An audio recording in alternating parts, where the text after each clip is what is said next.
ठीक बेटा परमात्मा से दुआ करते हैं हमारे विद्वान हमारे आशीर्वाद से काम नहीं है। और जैसे ही वो हमारे बीच में पहुंचेगी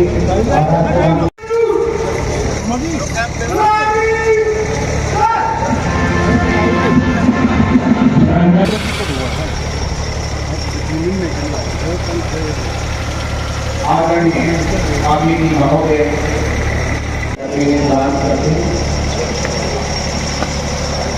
हरियाणा पुलिस आगे और एक तरफ की धारणा से और एक श्री प्रवीण कुमार जी ने महत्वपूर्ण सलामी दी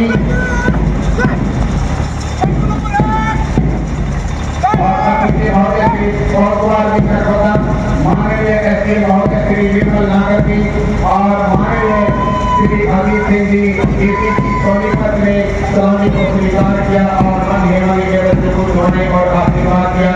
इसके साथ साथ government model secretary senior KD group 22 junior division के विद्यार्थी मंच को सलामी दी गई और इसके साथ श्री मर्चेंट यानी मेजर इंट्री जिन्होंने बहुत ही अच्छी मेहनत तैयार किया और बहुत ही अच्छी प्रस्तुति के साथ मंच को सलामी देने की हमारी मंच के सामने इसके साथ साथ गुरुकुल सीनियर सेकेंडरी स्कूल तुम्हारी मानसिक बेहतरी हो गई। Gurukul senior secondary school NCC की बहुत ही अच्छा सैनिक छात्राओं का और मंच को सलामी देने की सलामी को सरकार महोदय श्री हरियाणा सरकार और अंत में धर्म शक्ति सीनियर सेकेंडरी स्कूल थाना कला की एनसीसी के टीम कुमार और के नेतृत्व में मंच को सलामी दी और सभी महोदय ने सलामी को स्वीकार किया। अधिकारीगण, पत्रकार एवं छायाकार बंधुओं और प्यारे बच्चों, सबसे पहले मैं आप सबको 76वें गणतंत्र दिवस के पावन पर्व पर मैं आप सबको हार्दिक बधाई देता हूं, शुभकामनाएं देता हूं। मैं यहाँ उपस्थित सभी स्वतंत्रता सेनानियों का स्वागत एवं अभिनंदन करता हूं। आज मैं स्वतंत्रता संग्राम के अमर सेनानियों को भी नमन करता हूं, जिनके अमर बलिदानों से हमें गणतंत्र दिवस मनाने का यह गौरवशाली अवसर प्राप्त हुआ है। 75 वर्ष पहले सन 1950 में आज के ही दिन हमारा संविधान लागू हुआ था। इसी संविधान के कारण हम सभी को समान न्याय, स्वतंत्रता एवं समानता का अधिकार मिला। आज इस अवसर पर मैं बाबा साहब भीमराव अंबेडकर सहित संविधान सभा के तमाम सदस्यों को नमन करता हूं कि जिनकी बदौलत ही भारत आज विश्व का सबसे बड़ा लोकतंत्र एवं गणराज्य देश कहलाता है। यह हमारे लिए सौभाग्य की बात है कि आज हम भारत के संविधान का 76वां गणतंत्र दिवस मना रहे हैं। पूरे देश में हमारा संविधान, हमारा अभियान कार्यक्रम चला हुआ है। हाल में ही प्रदेश की राजधानी चंडीगढ़ सहित सभी जिला मुख्यालयों हमारे संस्थानों में सामूहिक संविधान प्रस्तावना वाचन का आयोजन भी किया गया है। पवित्र संविधान के प्रति सरकार की सच्ची आस्था व निष्ठा को दर्शाता है। आज का यह ऐतिहासिक दिन देशवासियों को एक मजबूत राष्ट्र के रूप में आगे बढ़ने के लिए साहस और प्रेरणा देता है। इस दिन हम उन महापुरुषों को भी याद करते हैं जिन्होंने भारत को स्वतंत्रता दिलवाने और भारतीय संविधान को लागू करने में महत्वपूर्ण भूमिका निभाई। के लिए राष्ट्रपिता महात्मा गांधी, नेताजी सुभाष चंद्र बोस, लाला लाजपत राय, सरदार वल्लभ भाई पटेल, डॉक्टर राजेंद्र प्रसाद, पंडित दीनदयाल उपाध्याय जैसे महापुरुषों और स्वतंत्र सेनानियों ने कड़ा संघर्ष किया। शहीद भगत सिंह, राजगुरु, सुखदेव, चंद्रशेखर आजाद और उधम सिंह जैसे क्रांतिकारियों के बलिदानों के कारण ही आज हम खुली हवा में सांस ले पा रहे हैं। सुशासन में सेवा के संकल्प के साथ जन सेवा का दायित्व संभालने वाली वर्तमान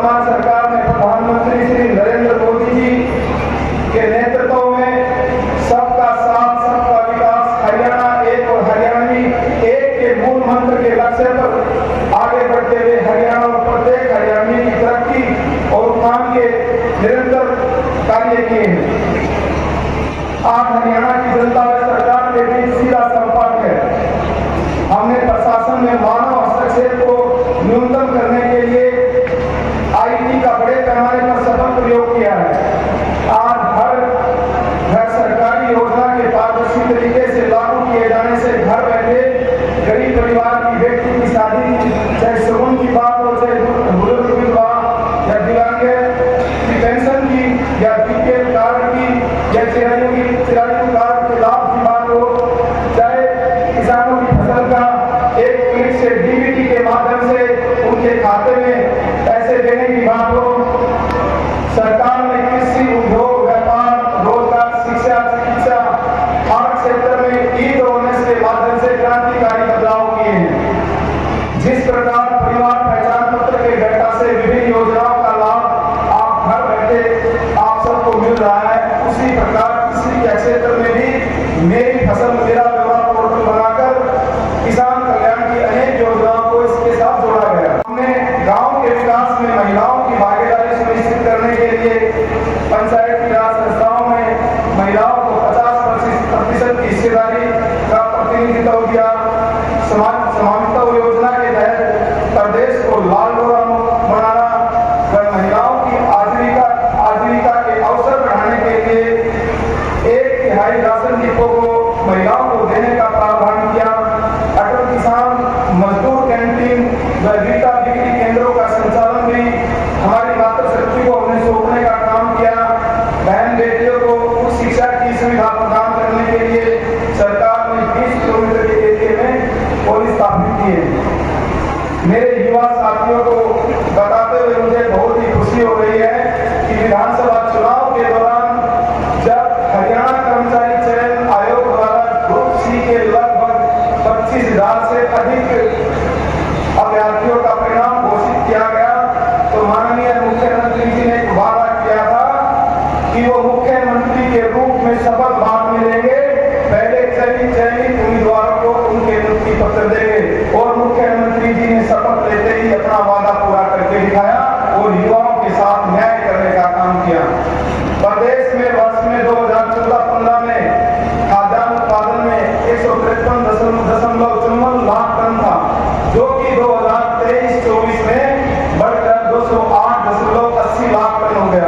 श्री नरेंद्र मोदी जी द्वारा दिसंबर 2018 में प्रधानमंत्री किसान सम्मान निधि योजना का आरंभ किया गया, जिसके अंतर्गत साल में 3 बार 2-2 हजार रुपए की 3 मासिक किस्त किसान परिवार को उपलब्ध करवाई जाती है।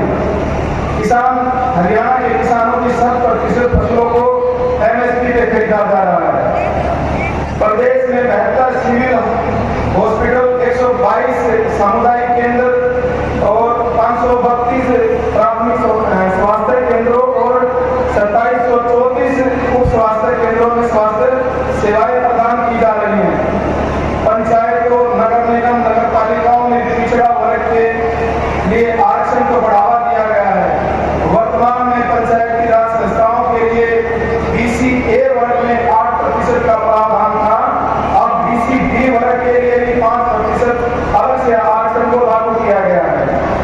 शहरी स्थानीय निकायों में भी BC B वर्ग के लिए 5% आरक्षण लागू किया जाएगा। सरकार महिलाओं के सशक्तिकरण के लिए प्रतिबद्ध है, ताकि वे हिंसा व भेदभाव से मुक्त वातावरण में विकास प्रक्रिया में बराबरी का योगदान देते हुए शान से रह सके और तथा बच्चों की अच्छी देखभाल के साथ एक सुरक्षित वातावरण दे सके। भाइयों बहनों, मैं आप सबको हम सबको यह प्रतिज्ञा करनी होगी कि हमें अपने कर्तव्यों का पालन करते हुए आने वाली पीढ़ियों के लिए बेहतर भविष्य का विकल्प बनाना होगा।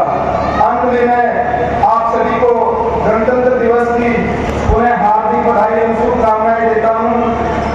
आइए राष्ट्र स्वाभिमान के मौके पर हम सभी देश को वर्ष 2047 तक विकसित राष्ट्र